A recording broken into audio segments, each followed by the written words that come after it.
नमस्कार, capital TV में आपका स्वागत है। ये तो भोलेनाथ की कृपा थी कि आज हम हरियाणा के ऊपर डिस्कशन कर रहे हैं, अदरवाइज मामला तो ये ऐसा बन रहा था कि जहां हिंदुओं की लाशें गिन नहीं पाते हम लोग।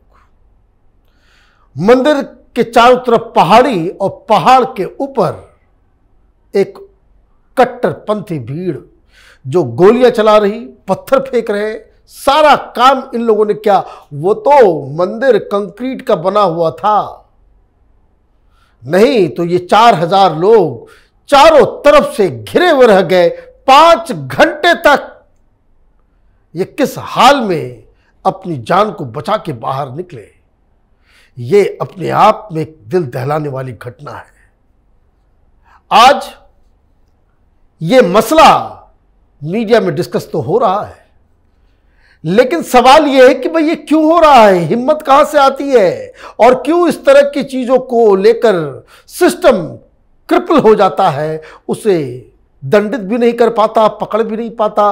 और जो बताया जा रहा है कि कुछ लोग जो वो काम किए, मंदिर के 100 मीटर के बाद राजस्थान का बॉर्डर है, पहाड़ के उधर से राजस्थान निकल गए, हरियाणा के जुरिडिक्शन से बाहर, खत्म कहानी। तो क्या कानून चाहिए, क्या इस तरह की घटनाओं को रोकने के लिए क्या हम कर सकते हैं, ये जानने और समझने के लिए हमारे साथ हिंदुस्तान के PIL मैन अश्विनी उपाध्याय जी, आपका बहुत बहुत स्वागत है। आपने इस घटना को तो देखा, समझा, क्यों होता है इस तरह की?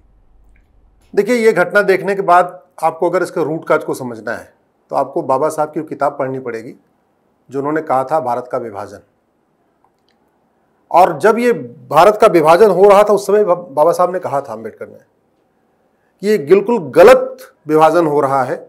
जब मजहब के आधार पर विभाजन हो रहा है तो फिर परमानेंट कंप्लीट होना चाहिए, पूरा होना चाहिए, आधा अधूरा नहीं होना चाहिए। और उन्होंने अपनी किताब में भी लिखा है कि मुस्लिम्स की जो अजान है, जिसमें वो कहते हैं ला इलाहा इल्लल्लाह, अल्लाह के अलावा दूसरा कोई इबादत के लायक नहीं है, वो जो सुपीरियरिटी कॉम्प्लेक्स है, उसकी वजह से हिंदू मुस्लिम कभी एक साथ नहीं रह सकते। उन्होंने ये भी कहा कि जो मुस्लिम्स का ब्रदरहुड है वो बिटवीन मुस्लिम्स है। मुस्लिम्स वसुधैव कुटुंबकम को नहीं मानते, वो मुस्लिम्स सर्वधर्म संभाव को नहीं मानते, मुस्लिम्स भारत की जो संस्कृति है नारी तू नारायणी उसको नहीं मानते। और अगर आप ध्यान से देखिए तो संविधान के प्रियम्बल में जो शब्द लिखे हुए हैं, इक्वलिटी, मुस्लिम्स नहीं मानते कि समस्त प्राणी एक समान है, सभी इंसान एक समान है, मुस्लिम्स नहीं मानते। ये बाबा साहब अम्बेडकर की बात बता रहा हूं आपको। संविधान के प्रियम्बल में लिखा है जस्टिस, वो नहीं मानते। संविधान के प्रियम्बल में लिखा है कि सोचने समझने की आजादी, वो नहीं मानते। वो कह रहे ना, कोई दिमाग नहीं लगाना, कोई तर्क नहीं करना, कोई सोचना विचारना नहीं। तो इसका मतलब प्रियम्बल को नहीं मानते। संविधान के प्रियम्बल में लिखा है fraternity, unity, integrity, national integration, यानी राष्ट्र प्रथम, मुस्लिम्स इसको नहीं मानते। ये मैं नहीं कह रहा हूं, बाबा साहब अम्बेडकर का कहना है। आप उनकी किताब पढ़िए, उठा के देखिए। तो इसलिए वो कह रहे थे कि जब भारत का विभाजन पाक और नापाक के आधार पर हो रहा है, भाई उस समय यही तो था, एक मांग उठी थी कि हम तो पाक हैं, हम नापाक हिंदुओं के साथ नहीं रह सकते। भाई मुस्लिम्स कहते हैं कि मैं पाक हूं, हिंदू नापाक होते हैं, गैर मुस्लिम सब नापाक होते हैं, उनकी भाषा है। तो फिर उस समय बाबा साहब अम्बेडकर ने कहा था, गांधी जी से कई बार कहा था कि बिल्कुल गलत विभाजन हो रहा है, अब हो रहा है तो आप इसको परमानेंट आर पार कर लीजिए। एक राष्ट्र अगर मुस्लिम्स का है तो एक राष्ट्र हिंदुओं का होना चाहिए, ये बाबा साहब का कहना था। अब जो ये सिचुएशन हो रही है, आपका जो हरियाणा जला है, कश्मीर जला, हमने कुछ नहीं सीखा। बंगाल जला, हमने कुछ नहीं सीखा। केरल जला, हमने कुछ नहीं सीखा। 2 साल पहले दिल्ली जला, दिल्ली दंगा हुआ ना, बिल्कुल CNR 6 में, हमने कुछ नहीं सीखा। मैं बार बार कह रहा हूं मनीष जी, आज फिर से रिपीट कर रहा हूं आपके चैनल पे, तू मैं करने, आरोप प्रत्यारोप करने, नूरा कुश्ती करने, बतौलेबाजी करने, लच्छेदार भाषण देने, व्हाट्सएप पे वीडियो शेयर करने, फेसबुक पे लिखने, ट्विटर पे ट्रेंडिंग करने से कुछ नहीं होगा। न मजहबी उन्माद रुकेगा, न जिहाद रुकेगी, न जिहादी सोच में कोई कमी आएगी। ये वो सोच है जो मदरसों में सिखाया जाता है कि ला इलाहा इल्लल्लाह, अल्लाह ही इबादत के लायक है। जहां छोटे छोटे बच्चों को यह सिखाया जा रहा है केवल अल्लाह की ही इबादत हो सकती है, इसका दूसरा मतलब यही हुआ ना, न राम इबादत के लायक है, न कृष्ण की पूजा करने लायक है, न भगवान शंकर पूजा करने के लायक है।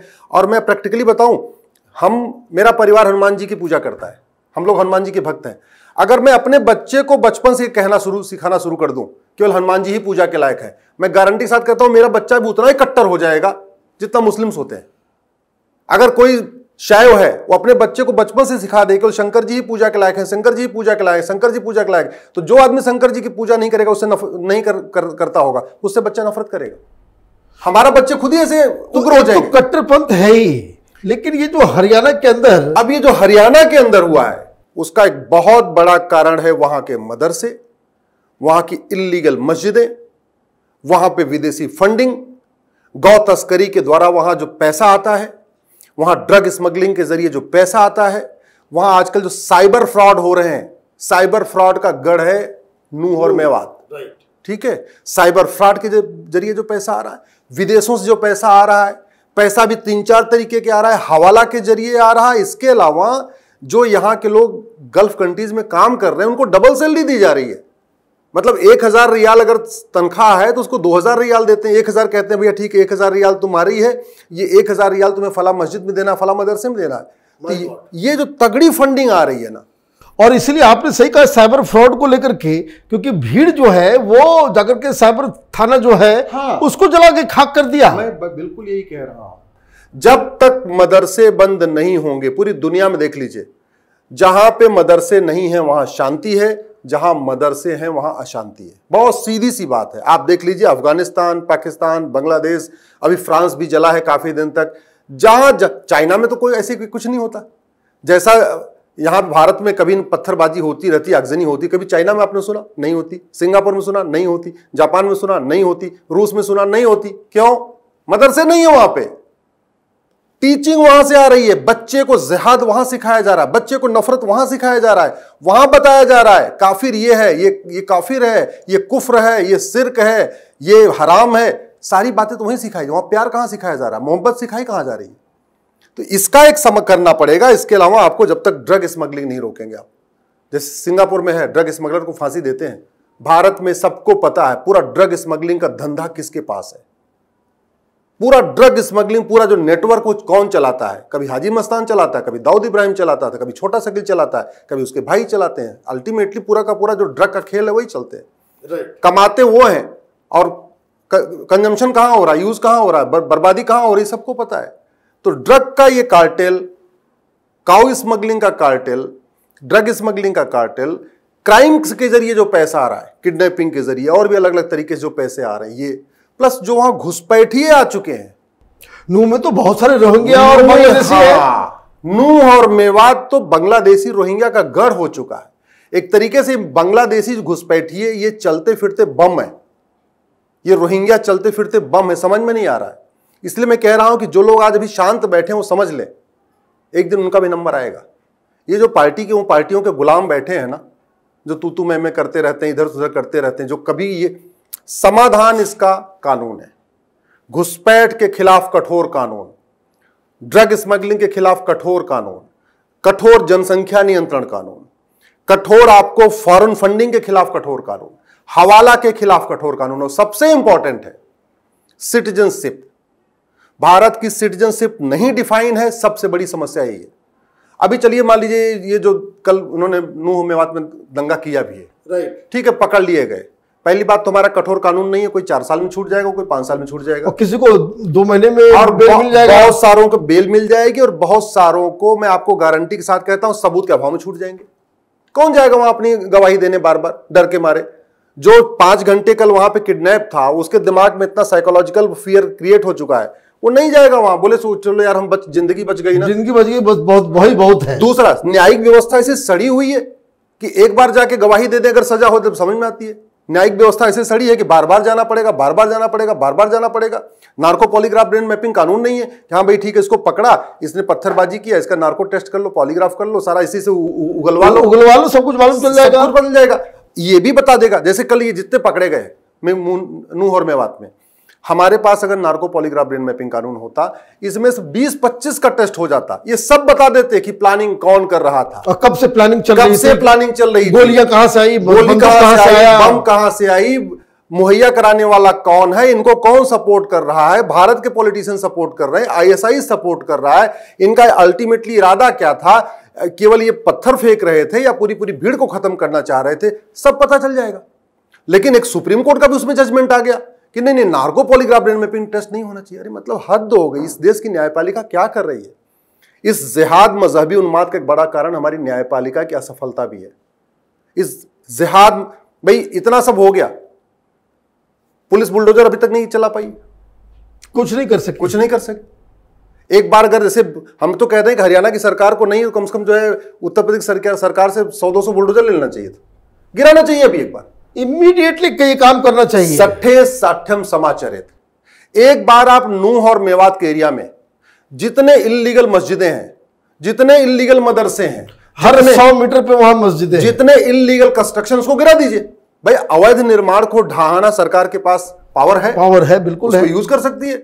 एक बार लगा लेखपाल पटवारी को, सारा पैमाइश करा ले, सारा नपवा ले, और जहां पे इल्लीगल है गिराती जाए, एक बार गिरा दीजिए। क्योंकि सठे साठ्यम समाचरित, लोहा लोहे को काटता है। ये भाईचारा, मानवाधिकार मानव के लिए होता है। मानवाधिकार का मतलब जो मानव का अधिकार, दानव का अधिकार नहीं होता।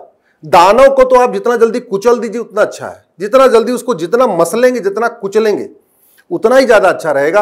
आप मानवाधिकार की दुहाई देते रहेंगे, ऐसे ही कभी बंगाल जलेगा, कभी कश्मीर जलेगा, कभी दिल्ली जलेगा, कभी मणिपुर जलेगा, कभी मिजोरम जलेगा, कभी केरल जलेगा, कभी नागालैंड जलेगा, और आते आते आपकी आग जाटलैंड, जिसको हम हरियाणा में कहते हैं जाटलैंड, जहां इतने सारे लोग सेना में हैं, हजारों की संख्या में, उस जाटलैंड तक आग पहुंच चुकी है। इससे बड़ा और खतरा हमें क्या दिख रहा है? और ये कब हो रहा है? अभी 75 साल पहले विभाजन हुआ था। किस आधार पर विभाजन हुआ था? मजहब के आधार पर। और 75 साल के बाद ये सिचुएशन हो गई है। 2047 में क्या होगा, कल्पना करिए आप। 2047 में नूह मेवात में क्या होगा? अगर जब 2023 में हिंदू बचेगा ही नहीं। जब 75 साल के अंदर ये सिचुएशन है, तो जब हम 100 साल करें, हम आजादी का पूरे मेवात में एक भी हिंदू घर पर नहीं बचेगा। तरीका यही है, मैं बार बार कह रहा हूं, बतौलेबाजी करने इससे कुछ नहीं होगा। केवल आप चाइना से सीखिए, सिंगापुर से सीखिए, रसिया से सीखिए, उनकी बेस्ट प्रैक्टिस को अडॉप्ट करिए।